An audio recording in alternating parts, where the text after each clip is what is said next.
welcome to YouTube channel बंधुসকল बहुत बहुत ভাল खबर और पुलिसर हाथान्ते ऊपर मुख्यमंत्री डांगरिया आको बृहत घोषणा करिले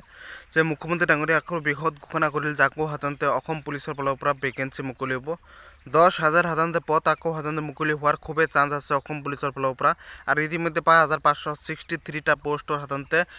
পোষ্ট ইতিমধ্যে ওলাই গৈছিল আৰু সকলোৱে এপ্লাই কৰিছে 2 মাহ কমপ্লিট হৈ গৈছে এপ্লাই কমপ্লিট হোৱাটো বন্ধুসকল আৰু হেতুৰ হাতান্তে ফিজিকেলৰ ওপৰত এডমিট কাৰ্ডৰ ওপৰত বহুতে ভাবি আছে বন্ধুসকল হেতু কেতিয়া ওলাব ফিজিকেল কেতিয়া হ'ব আৰু পুলিচৰ হাতান্তে 10,000 পদ আকৌ মুকলি হোৱাৰ চান্স আছে ইতিমধ্যে মুখ্যমন্ত্ৰী ডাঙৰীয়া ডিমা হাছাও এখন হাতান্তে সভাত বৃহৎ ঘোষণা কৰিছে আৰু সকলোকে অনুৰোধ জনাই দিম চেনেলটো সাবস্ক্ৰাইব কৰি দিব আপোনালোকৰ মৰম সাপোৰ্ট সকলোকে ধন্যবাদ জ্ঞাপন কৰিছো মোৰ অন্তৰৰ পৰা ধন্যবাদ জ্ঞাপন কৰিছো প্ৰথমতে ভিডিওটো আৰম্ভ কৰাৰ আগতে বন্ধুসকল আপোনালোকে ইমান সাপোৰ্ট মৰম আশীৰ্বাদ জনাইছে বন্ধুসকল সকলোক মোৰ অন্তৰৰ পৰা ধন্যবাদ জ্ঞাপন কৰিছো কাৰণ ইতিমধ্যে 20,000 সাবস্ক্ৰাইব কমপ্লিট হ'বলৈ গৈ আছে বন্ধুসকল অলপ কেইদিনৰ ভিতৰতে আপোনালোকৰ হাতত 2,000 সাবস্ক্ৰাইব কমপ্লিট কৰি দিছে আৰু আপোনালোকৰ হাতত মৰম আশীৰ্বাদ আৰু 200 সাবস্ক্ৰাইব 200-300 সাবস্ক্ৰাইব কম আছে আপোনালোকে 20,000 সাবস্ক্ৰাইব হ'বলৈ আপোনালোকে যদি সাপোৰ্ট কৰে এদিনও নালাগে বন্ধুসকল আপোনালোকে কেৱল ভিডিওটো এটা শেয়াৰ কৰি দিব আৰু চেনেলটো এটা সাবস্ক্ৰাইব কৰি দিব যদি সাবস্ক্ৰাইব কৰা নাই আৰু যদি সাবস্ক্ৰাইব কৰিছে মোৰ অন্তৰৰ পৰা ধন্যবাদ জ্ঞাপন কৰিছো মই অসমৰ বাসিন্দা অসমীয়া হৈ আৰু অসমৰ হাতন্তে মানুহ হৈ আপোনালোকক মই সাধাৰণতে অনুৰোধ জনাইছো চেনেলটো সাবস্ক্ৰাইব কৰি দিব আৰু সকলোৱে সাপোৰ্ট কৰিব এই বন্ধুসকল মই বিশ্বাস কৰো যে মোক সাধাৰণতে সাপোৰ্ট কৰিব কাৰণ ইমান সাপোৰ্ট মৰম আশীৰ্বাদ জনাইছে আপোনালোকৰ মৰমৰ চেনেল আপোনালোকৰ সাপোৰ্ট মৰম আশীৰ্বাদৰ চেনেল বন্ধুসকল আৰু এইটো মাহত মই এটা কথা ক'বলৈ বিচাৰিছো কোনো বেয়া পাব নালাগে বন্ধুসকল এইটো মাহতে মই যিমান টকা ইনকাম হৈছে বা হ'ব বন্ধুসকল বা পাম বন্ধুসকল আগন্তুক দিনক ভগৱানে জীয়াই থকালৈকে হাতন্তে যিখিনি মই ইনকাম কৰিছি যিখিনি পাম মই হাতন্তে মই কৈছো অনাথ আশ্ৰমত হাতন্তে বা আপোনালোকৰ হাতন্তে যিবোৰ হাতন্তে মাক দেউতাক নাই যিবোৰ হাতন্তে আপোনালোকৰ থৈ দিয়া হয় যত থৈ দিয়া হয় নামটো মনত নাই হেবোৰত মই দান কৰিম বুলি মই ভাবিছো বন্ধুসকল আৰু আপোনালোকে মোক সাপোৰ্ট আশীৰ্বাদ জনাব বন্ধুসকল ইতিমখানা বুলি কোৱা হয় ইতিমখানা যেটো কোৱা হয় বন্ধুসকল আমাৰ মানুহৰ গম পায় বহুতে গম নাপায় ইতিমখানা কি এই ইতিমখানাতে মই দিম বুলি ভাবিছো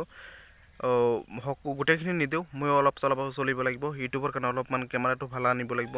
আৰু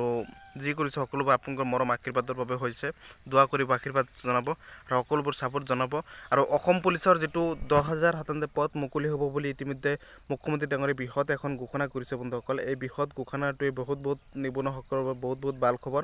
যে অসমত আকৌ হাতন্তে ডিমা হাছাও এখন মিটিংত অসমৰ সিএম মুখ্যমন্ত্ৰী ডাঙৰীয়া ইতিমধ্যে ঘোষণা কৰিছে যে 10,000 পদ আকৌ মুকলি হোৱাৰ চান্স আছে গেট 3 গেট 4 ভ্যাকেন্সি পৰীক্ষা সকলো কেতিয়া হ'ব আৰু আপোনালোক পুলিচৰ ফিজিকেল যেটো আগতে 5,563টা পোষ্টৰ বহুত কেটা বিভাগ মিলি এইবোৰ আছে বন্ধুসকল এটোৰ ফিজিকেলটো ইতিমধ্যে খুদাৰ পিছত এজনে হাতন্তে ডিমা হাছাও এখন মিটিংতে কেইবাজনৰ হাতন্তে আপোনালোকৰ কেণ্ডিডেট খুদিছিল যে আপোনালোকৰ এই কেতিয়া হ'ব বন্ধুসকল কিন্তু কেতিয়া কৈছে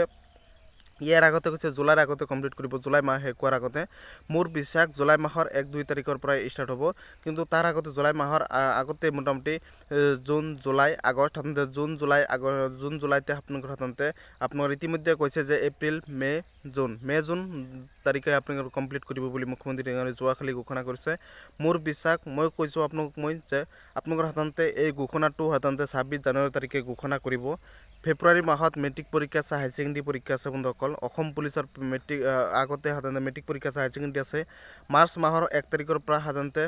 ইলেকশনৰ 1 তাৰিখৰ পৰা 3 তাৰিখৰ ইলেকশন জাৰি কৰিব মুখ্যমন্ত্ৰী নিজে কৈছে আৰু আপোনালোকৰ হাতন্তে গোটে হাতন্তে এপ্ৰিলত ইলেকশন হ'ব বন্ধুসকল এপ্ৰিল মে জুন হাতন্তে মে মাহতে হেকত আপোনালোক এডমিট কাৰ্ড মুকলি হ'ব পুলিচৰ আৰু কেৱল পুলিচৰ নহয় গেট 3 গেট 4 এডমিট কাৰ্ড মুকলি হ'ব 15 দিন আগপাছ এডমিট কাৰ্ড মুকলি হ'ব আৰু গেট 3 গেট 4 6টা স্টেপত পৰীক্ষা হ'ব কাৰণ গেট 3 3টা স্টেপ আছে গেট 4 3টা স্টেপ আছে সকলো বাগকৈ পৰীক্ষা হ'ব বন্ধুসকল এই পৰীক্ষাৰ বাবে আপোনালোকে হাতন্তে তাৰ পিছত আপোনালোকৰ হাতন্তে জুলাই 1 তাৰিখৰ পৰা বা 3 তাৰিখৰ পৰা হওক বা জুলাইৰ এক সপ্তাহ আগতে হওক বা আপোনালোকৰ ফিজিকেলটো অনুষ্ঠিত হ'ব 15 দিন 20 দিন সময় লাগিব ছোৱালীও বেলেগকৈ অনুষ্ঠিত হ'ব ল'ৰাবোৰ বেলেগকৈ অনুষ্ঠিত হ'ব বন্ধুসকল মোটামুটি 20-25 দিন সময় লাগিব ল'ৰা ছোৱালী মিলি আৰু আপোনালোকৰ হাতন্তে মোটামুটি জুলাই মাহত কমপ্লিট হৈ যাব আৰু 5-6 মাহ আগতে কেতিয়াও হাতন্তে এই পৰীক্ষা ফিজিকেল মুখেতে অনুষ্ঠিত নকৰে মুখ্যমন্ত্ৰী ডাঙৰীয়া হাতন্তে ইতিমধ্যে জনাইছে যে হাতন্তে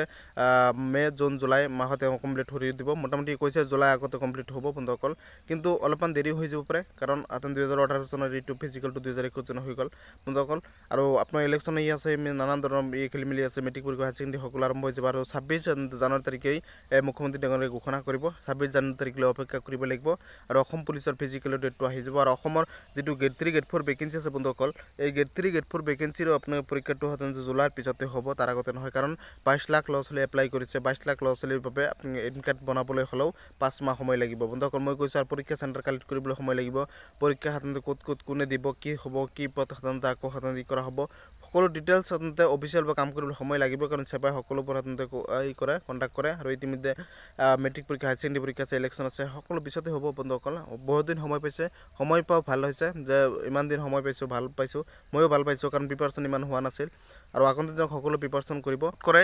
এদিনো নালাগে বন্ধুসকল আপোনালোকে কেৱল ভিডিঅ'টো এটা শ্বেয়াৰ কৰি দিব আৰু চেনেলটো এটা ছাবস্ক্ৰাইব কৰি দিব যদি ছাবস্ক্ৰাইব কৰা নাই আৰু যদি ছাবস্ক্ৰাইব কৰিছে মোৰ অন্তৰৰ ফালৰ পৰা ধন্যবাদ জ্ঞাপন কৰিছোঁ মই অসমৰ বাসিন্দা অসমীয়া হৈ আৰু অসমৰ সাধাৰণতে মানুহ হৈ আপোনালোকক মই সাধাৰণতে অনুৰোধ জনাইছোঁ চেনেলটো ছাবস্ক্ৰাইব কৰি দিব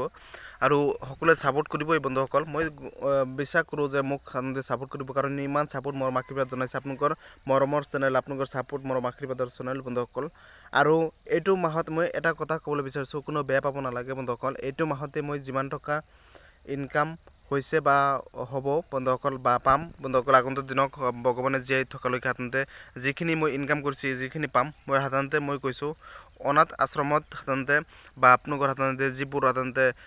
মাক দেউতাক নাই যিবোৰ সাধাৰণতে আপোনালোকৰ থৈ দিয়া হয় য'ত থৈ দিয়া হয় নামটো মনত নাই সেইবোৰত মই দান কৰিম বুলি মই ভাবিছোঁ বন্ধুসকল আৰু আপোনালোকে মোক ছাপোৰ্ট আশীৰ্বাদ জনাব বন্ধুসকল ইতিমখানা বুলি কোৱা হয় ইতিমখানা যিটো কোৱা হয় বন্ধুসকল আমাৰ মানুহৰ গম পায় বহুতে গম নাপায় ইতিমখানা কি সেই ইতিমখানাত মই দিম বুলি ভাবিছোঁ গোটেইখিনি নিদিওঁ মই অলপ চলিব লাগিব ইউটিউবৰ কাৰণে অলপমান কেমেৰাটো ভাল আনিব লাগিব আৰু যি কৰিছোঁ সকলোবোৰ আপোনালোকৰ মৰম আশীৰ্বাদৰ বাবে হৈছে দোৱা কৰিব আশীৰ্বাদ জনাব আৰু সকলোবোৰ ছাপোৰ্ট জনাব আৰু অসম পুলিচৰ যিটো 10,000 সাধাৰণতে পদ মুকলি হ'ব বুলি ইতিমধ্যে মুখ্যমন্ত্ৰী ডাঙৰীয়াই বৃহৎ এখন ঘোষণা কৰিছে বন্ধুসকল এই বৃহৎ ঘোষণাটোৱে বহুত নিবনুৱাসকলৰ বাবে বহুত ভাল খবৰ যে অসমত আকৌ সাধাৰণতে ডিমা হাছাও এখন মিটিঙত অসমৰ CM মুখ্যমন্ত্ৰী ডাঙৰীয়াই ইতিমধ্যে ঘোষণা কৰিছে যে 10,000 পদ আকৌ মুকলি হোৱাৰ চান্স আছে গেট 3 গেট 4 ভেকেঞ্চি পৰীক্ষা সকলো কেতিয়া হ'ব আৰু আপোনালোক অসম পুলিচৰ ফিজিকেল যিটো আগতে 5,563টা পোষ্টৰ বহুতকেইটা বিভাগ মিলি এইবোৰ আছে বন্ধুসকল এইটোৰ ফিজিকেলটো ইতিমধ্যে সোধাৰ পিছত এজনে সাধাৰণতে ডিমা হাছাও এখন মিটিঙতে কেইবাজনৰ সাধাৰণতে আপোনালোকৰ কেণ্ডিডেটে সুধিছিল যে আপোনালোকৰ এই কেতিয়া হ'ব বন্ধুসকল কিন্তু কেতিয়া কৈছে ইয়াৰ আগতে কৈছে জুলাইৰ আগতে কমপ্লিট কৰিব জুলাই মাহ শেষ হোৱাৰ আগতে মোৰ বিশ্বাস জুলাই মাহৰ 1-2 তাৰিখৰ পৰাই ষ্টাৰ্ট হ'ব কিন্তু তাৰ আগতে জুলাই মাহৰ আগতে মোটামুটি জুন জুলাই আগষ্ট সাধাৰণতে জুন জুলাইতে আপোনালোকৰ ইতিমধ্যে কৈছে যে এপ্ৰিল মে জুন তাৰিখে আপোনালোকৰ কমপ্লিট কৰিব বুলি মুখ্যমন্ত্ৰী ডাঙৰীয়াই যোৱাকালি ঘোষণা কৰিছে মোৰ বিশ্বাস মই কৈছোঁ আপোনালোক যে আপোনালোকৰ সাধাৰণতে এই ঘোষণাটো সাধাৰণতে 26 জানুৱাৰী তাৰিখে ঘোষণা কৰিব ফেব্ৰুৱাৰী মাহত মেট্ৰিক পৰীক্ষা আছে হায়াৰ ছেকেণ্ডেৰী পৰীক্ষা আছে বন্ধুসকল অসম পুলিচৰ মেট্ৰিক আগতে সাধাৰণতে মেট্ৰিক পৰীক্ষা আছে হায়াৰ ছেকেণ্ডেৰী আছে মাৰ্চ মাহৰ 1 তাৰিখৰ পৰা সাধাৰণতে ইলেকশ্যনৰ 1 তাৰিখৰ পৰা 3 তাৰিখলৈ ইলেকশ্যন জাৰি কৰিব মুখ্যমন্ত্ৰী নিজে কৈছে আৰু আপোনালোকৰ সাধাৰণতে গোটেই সাধাৰণতে এপ্ৰিলত ইলেকশ্যন হ'ব বন্ধুসকল এপ্ৰিল মে জুন সাধাৰণতে মে মাহতে শেষত আপুনি এডমিট কাৰ্ড মুকলিব অসম পুলিচৰ আৰু কেৱল অসম পুলিচৰ নহয় গেট 3 গেট 4 এডমিট কাৰ্ড মুকলি হ'ব 15 দিন আগপাছকৈ এডমিট কাৰ্ড মুকলি হ'ব আৰু গেট 3 গেট 4 6টা ষ্টেপত পৰীক্ষা হ'ব কাৰণ গেট 3 3টা ষ্টেপ আছে গেট 4 3টা ষ্টেপ আছে সকলো ভাগকৈ পৰীক্ষা হ'ব বন্ধুসকল এই পৰীক্ষাৰ বাবে আপোনালোকে সাধাৰণতে তাৰপিছত আপোনালোকৰ সাধাৰণতে জুলাই 1 তাৰিখৰ পৰা বা 3 তাৰিখৰ পৰা হওক বা জুলাইৰ এসপ্তাহ আগতে হওক বা আপোনালোকৰ ফিজিকেলটো অনুষ্ঠিত হ'ব 15 দিন 20 দিন সময় লাগিব ছোৱালীও বেলেগকৈ অনুষ্ঠিত হ'ব ল'ৰাবোৰ বেলেগকৈ অনুষ্ঠিত হ'ব বন্ধুসকল মোটামুটি 20-25 দিন সময় লাগিব ল'ৰা ছোৱালী মিলি আৰু আপোনালোকে সাধাৰণতে মোটামুটি জুলাই মাহত কমপ্লিট হৈ যাব আৰু 5-6 মাহ আগতে কেতিয়াও সাধাৰণতে এইবোৰ পৰীক্ষা ফিজিকেল কেতিয়াও অনুষ্ঠিত নকৰে মুখ্যমন্ত্ৰী ডাঙৰীয়াই সাধাৰণতে ইতিমধ্যে জনাইছে যে সাধাৰণতে মে জুন জুলাই মাহতে কমপ্লিট কৰি দিব মোটামুটি কৈছে জুলাই আগতে কমপ্লিট হ'ব বন্ধুসকল কিন্তু অলপমান দেৰি হৈ যাব পাৰে কাৰণ হাতন 2018 চনৰ এইটো ফিজিকেলটো 2021 চনত হৈ গ'ল বন্ধুসকল আৰু আপোনাৰ ইলেকশ্যন আহি আছে নানান ধৰণৰ খেলি মেলি আছে মেট্ৰিক পৰীক্ষা হায়াৰ ছেকেণ্ডেৰী সকলো আৰম্ভ হৈ যাব আৰু 26 জানুৱাৰী তাৰিখেই